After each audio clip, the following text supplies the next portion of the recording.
Welcome to the Alex Jones Show.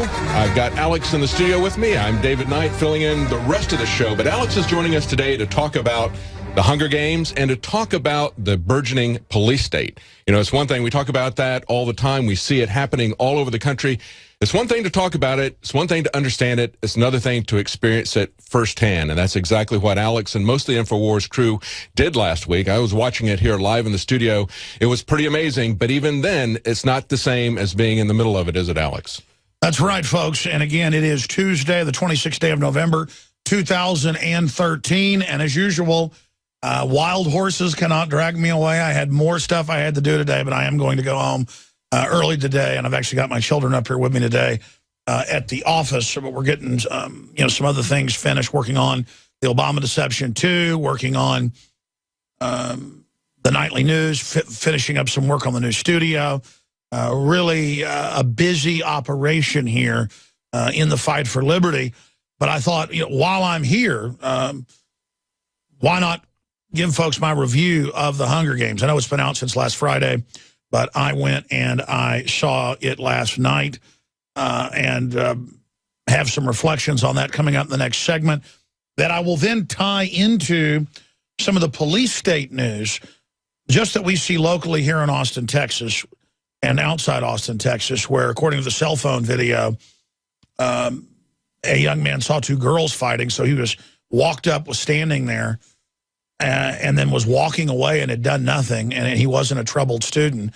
He was a good student, and they tasered him in the back in Bastrop, a Mr. Rivera, 17-year-old young man, and he fell over, bashed up in his head, and is in a coma, and they believe he's going to die if they take him off life support. So I just wanted to point that out, that the police are militarized. They have been trained that we're the enemy. The conversion over to this system is almost complete, and we are living in the Hunger Games. That's right. And it really clicked when I saw the film that, my goodness, we're already living in this, and this is Agenda 21. This group of books and what is in the film is literally the neo-feudalist system where we're under serfdom in a post-industrial world, living at starvation levels with a ration card, and if we go above our calories, we're killed. Mm-hmm. That's literally the books. And then there's high-tech mega-cities with super advanced nanotech, you name it. That is actually in the plans going back to the 20s with Huxley and his brother and all of the top eugenicists. This is really their plan, and they're really deploying it. So I want to talk about that when we come back. Plus, we have a special new radio/TV intro. Darren McBreen is just an amazing editor and also a great reporter. And so I kind of quasi-directed this piece with him. And it's a nice little 3-minute intro that's only a small section of how serious the police state is. So if a police state came, would we notice it? Well, some of us have, and then we, of course, are the heretics. We're criticized. And in most authoritarian societies, they admit you're under an authoritarian society. It's just implicit. Here, it's this no man's land where those of us that are not completely brain dead know we're in deep trouble, but then the rest of the public are in denial. But that denial is rapidly boiling away, and so now they're taking the velvet glove off the iron fist. Also up on Infowars.com. For some reason, we didn't post it to the YouTube channel yesterday, but it was on prisonplanet.tv and premiered on the radio. We have the Vivian Kubrick impromptu on-the-street interview that Josh Owens did a great job putting together and editing. And we're going to have a more focused boil down to that coming up in the next few days on the Nightly News. Now you can watch The Alex Jones Show live as it happens at Infowars.com/show. You'll find links to all of our content there and a free 15-day trial for Prison Planet TV. More than 60 movies and documentaries all in one place at Infowars.com/show.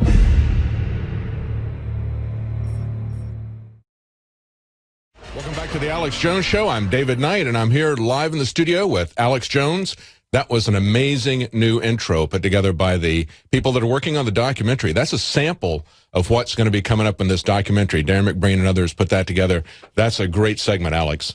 Well, I wanted to actually, the last few weeks we've been working on some new intros, and that's just one of them for the radio/TV show and the nightly news, just to illustrate on different subjects, a small snippet of what we're really facing, what we're really dealing with. And I wanted to segue with that because I want to give folks my review of the Hunger Games and then tie it in to the things that are currently happening in our world today. And then I'm going to leave you at the end of this segment, and you've got a bunch of guests coming up and a ton of really important news. But I will be popping in tomorrow and then again on Friday with you. We're running a rebroadcast, obviously, on Thanksgiving on Thursday. And I think I'm going to go out Thursday night and Friday and cover, maybe with some live feeds. Maybe I'll go out and report for you from the street Friday with some live feeds of the Black Friday madness, because that's always a great illustration of the stampeding and rioting and things that happen. So we'll have that for folks on Friday into the weekend as well. But we're live. It is Tuesday, the 26th day of November, 2013. And I'm your host, and you're co-hosting with the hosts of InfoWars Nightly News. And, of course, that is David Knight. Now, we just showed people a small cross-section of all over the country. The military is rolling out, preparing for war, not with Al-Qaeda, but with the Tea Party, with gun owners, with veterans, with Christians. They have the IRS. They have the other agencies persecuting them illegally. We have the president on at least 8 different fields, from war to energy to open borders to Obamacare. The list goes on, to federal appointments, operating completely outside of Congress and saying he doesn't need Congress. This has never happened, except under total martial law with Abraham Lincoln.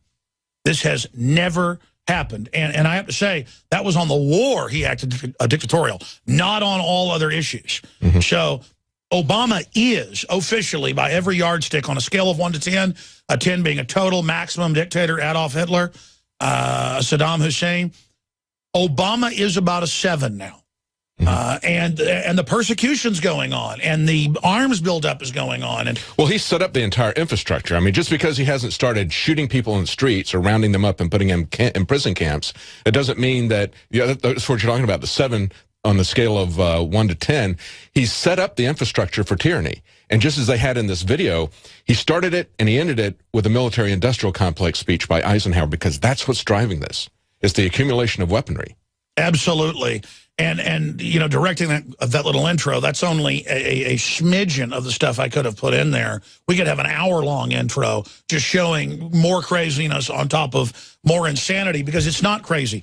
It is the cold, calculated takeover of society. So what I'm explaining to people here is, in Nazi Germany, in the first decade of the Soviet Union, or the Bolshevik takeover before the formation of the Soviet Union, that's how it began, was bureaucratic persecution and tax persecution. That's how what Hitler did with the Jews and others was, messing with their businesses, not letting them operate, auditing them, sending CPS to take their kids. This is already going on. And the CPS manuals demonize homeschoolers. We would have ABC News and others come up, the Associated Press as well, and would say to our folks that were out there demonstrating in Dallas on Wednesday, Thursday, Friday, and Saturday, they'd say, "Are you a homeschooler? Do you own guns?" And these reporters, the ones that are left inside the system, were absolutely animated with demoniac glow.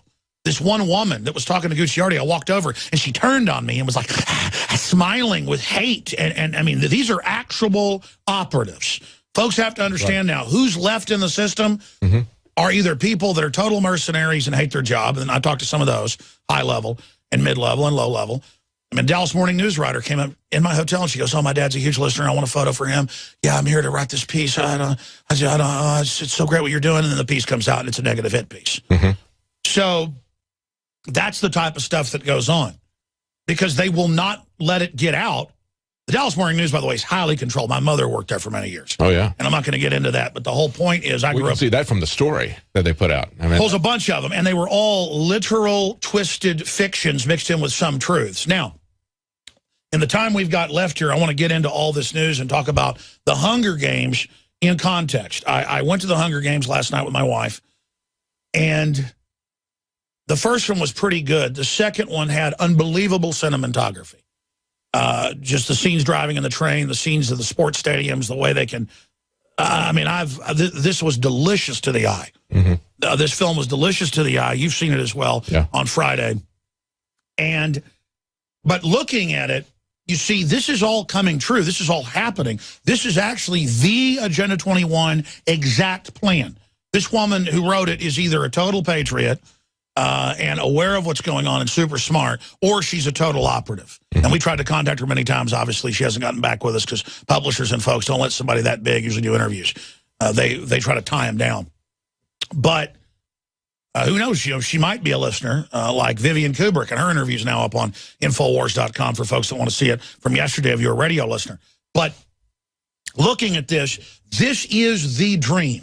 This is the greatest approximation of the competing eugenicist transhumanist programs that were launched in the 1850s, officially going into transhumanism and post-human model by the 1920s with this advanced breakaway technocracy above a feudal serf system with literal floating fortresses with peacekeepers coming down out of the sky.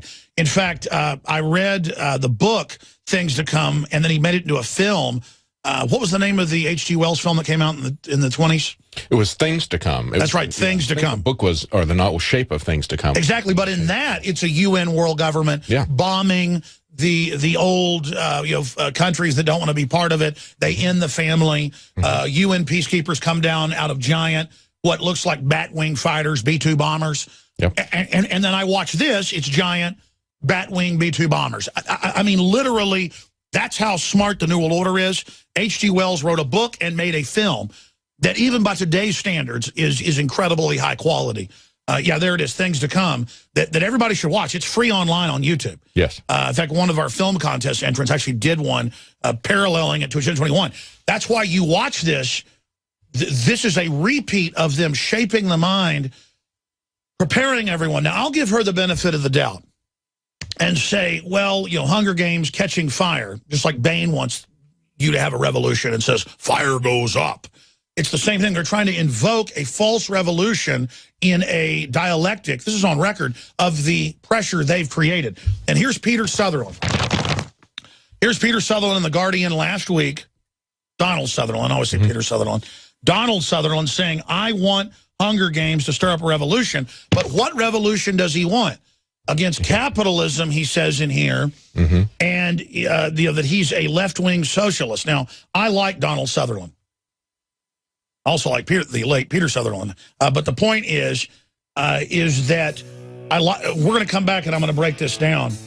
But the issue here is that they have created the crisis. This is socialism we're seeing with fascism on top. Now their answer will be more of this. And so they're saying they hope to cause a leftist revolution with this film and others. So that's why it looks like it's anti-establishment, because the establishment is so sophisticated they have to steal our energy.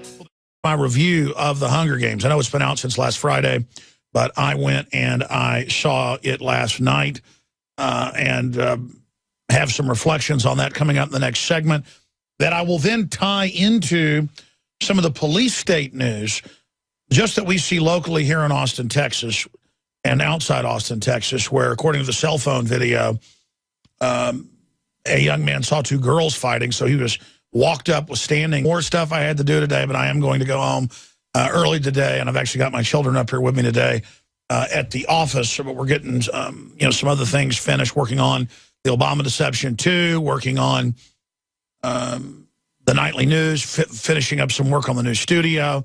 Really a busy operation here in the fight for liberty.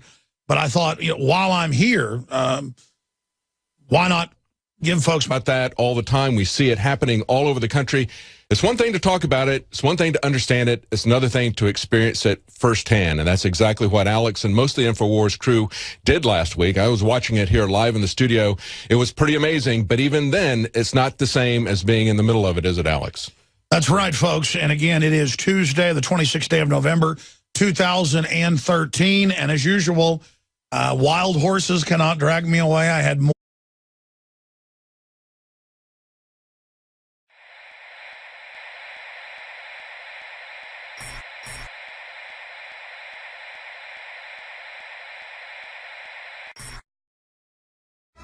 Welcome to the Alex Jones Show. I've got Alex in the studio with me. I'm David Knight filling in the rest of the show. But Alex is joining us today to talk about the Hunger Games and to talk about the burgeoning police state. You know, it's one thing we talk about there and then was walking away and had done nothing, and he wasn't a troubled student.